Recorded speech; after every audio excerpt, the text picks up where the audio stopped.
So what's up mga kaibigan? So ngayon araw na to, kailangan ko na talagang mag-jogging at dahil marami na po akong nararamdaman. Dito nga mula sa bahay ay kunting lakad lang naman papuntang BG. So ngayon nandito na nga ako.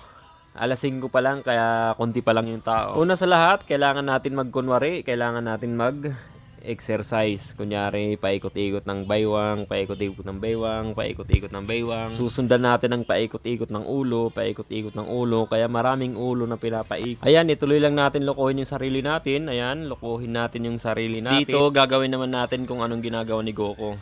Tapos ngayon, konting up, down, up, down, up, down. Pagpawisan lang tayo ng konti, okay na yan.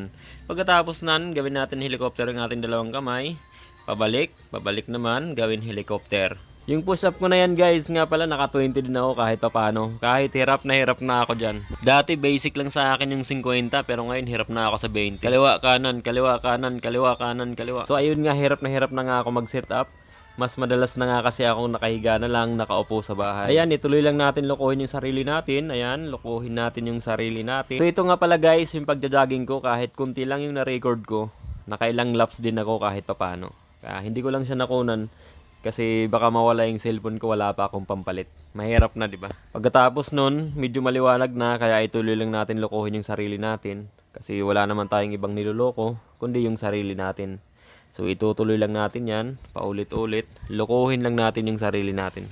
Ayan, ituloy lang natin lokohin yung sarili natin. Hep hori lang kahit konti lang. So pagkatapos ko nga lokohin yung sarili ko, nag-jogging ulit ako. Nakailang laps din ako dyan guys, kahit papano.